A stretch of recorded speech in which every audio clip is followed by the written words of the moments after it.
बहुत सालों बाद फरीदाबाद की गर्मियों की एक दोपहर में तीन बचपन के दोस्त सुशील, रवि और सचिन एक बार फिर मिले। अब तीनों ही इंजीनियर बन चुके थे और अपनी अपनी जिंदगियों में व्यस्त थे।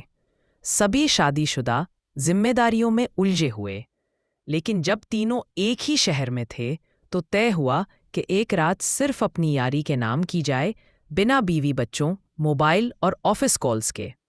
उन्होंने व्हाट्सएप ग्रुप SGM बॉयज पर प्लानिंग शुरू की। सचिन ने एक पुरानी सुनसान हवेली का जिक्र किया, शांतिवन विला, जो अब खाली पड़ी थी और जहां वो बचपन में क्रिकेट खेलते थे।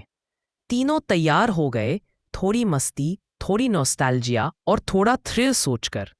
शाम को वे अपनी बाइक और एक कार से निकल पड़े शहर से बाहर, जहां वो हवेली थी। जैसे ही वे वहां पहुंचे, गेट खुद ही चरमराता हुआ खुला। रवि ने मजाक में कहा, घोस्ट भी वेलकम कर रहा है। सुशील ने हंसते हुए कहा, बस हवा है भाई। अंदर घुसते ही उन्हें एक अजीब ठंडक महसूस हुई। दीवारें जालों से भरी थीं, पुराने फर्नीचर पर धूल की मोटी परत थी और हल्की हल्की लकड़ी की सीलन जैसी बदबू आ रही थी। लेकिन तीनों ने इग्नोर किया। सचिन ने कहा, लेट्स मेक इट फन, और पोर्टेबल स्पीकर पर पुरानी दोस्ती वाली धुनें बजा दी। चाय बनाई गई, इंस्टेंट नूडल्स पकाए गए और फिर शुरू हुई बातचीत की मैराथन। स्कूल के किस्से, मोहल्ले की लड़ाइयाँ और वो क्रिकेट मैचेस, सब याद किया। लेकिन रात के करीब 10 बजे अचानक लाइट चली गई। पहले तो उन्होंने सोचा होगा कोई फ्यूज उड़ा है, लेकिन बाहर की स्ट्रीट लाइट जल रही थी। तभी एक कमरे का दरवाज़ा अपने आप धीमे से खुला। सुशील ने मजाक में कहा, हवेली वाले ने ज्वाइन कर लिया। लेकिन जब उन्होंने देखा कि दीवार पर अब एक नई तस्वीर थी, 3 बच्चों की, जो काफी हद तक उन्हीं की तरह दिखते थे, तब सबकी हंसी गायब हो गई। तस्वीर देखकर सचिन थोड़ा अनईजी हो गया। वो बोला, गाइज, ये फोटो यहां पहले नहीं थी।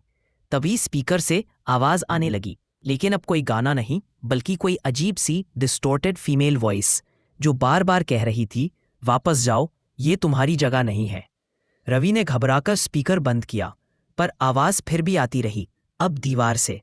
सुशील ने टॉर्च निकाली और उस दीवार पर लाइट डाली, जहां से एक साया धीरे धीरे उनके पास आता दिखा। वे तीनों पीछे हटे, लेकिन साया बस एक पल को दिखा और फिर गायब हो गया। रात धीरे धीरे और गहरी होती जा रही थी और उनके डर भी। अब खिड़कियां अपने आप खुलती बंद होती थीं और फर्श पर किसी के चलने की हल्की आवाज़ें आती थीं। उन्होंने तय किया कि एक साथ ही रहना है और हिम्मत नहीं हारनी। वे तीनों एक कमरे में बैठ गए, मोमबत्तियां जलाईं और पुराने तरीके से भूतिया कहानियां सुनाने लगे, ताकि माहौल थोड़ा हल्का हो सके। और तभी कमरे में एक ठंडी हवा आई और एक बूढ़ी औरत की आवाज़ गूंजी, तुम लौट आए, पर अब जा नहीं पाओगे। रवि डर के मारे चिल्लाया, हु आर यू?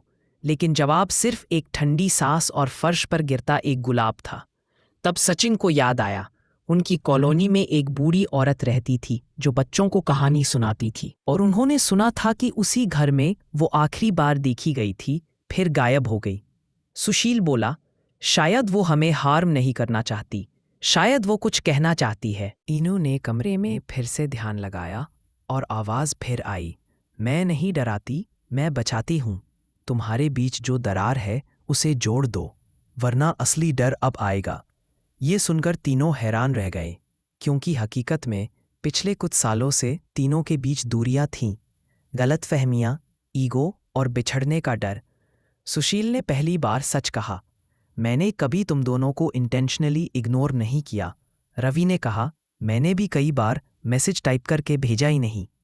और सचिन की आंखों में आंसू थे, मुझे लगा मैं अकेला रह गया हूं। अचानक लाइट वापस आ गई, कमरे की ठंडी हवा अब गर्म लगने लगी और दीवार पर लगी वो पुरानी तस्वीर गायब हो गई थी। ऐसा लगा जैसे हवेली ने उन्हें माफ कर दिया हो, या शायद उस आत्मा को शांति मिल गई हो। बाहर सुबह की पहली किरण दिखाई दी और तीनों ने एक दूसरे को गले लगाया।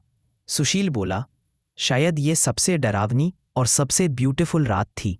रवि हंसते हुए बोला, real horror is distance between hearts. और सचिन बोला, और दोस्ती ही वो मैजिक है जो हर साये को मिटा सकती है। मोरल: डर हर किसी की जिंदगी में आता है, कभी किसी साये के रूप में, कभी अकेलेपन के रूप में। लेकिन जब सच्चे दोस्त साथ हो तो हर डर भी छोटी सी कहानी बन जाता है।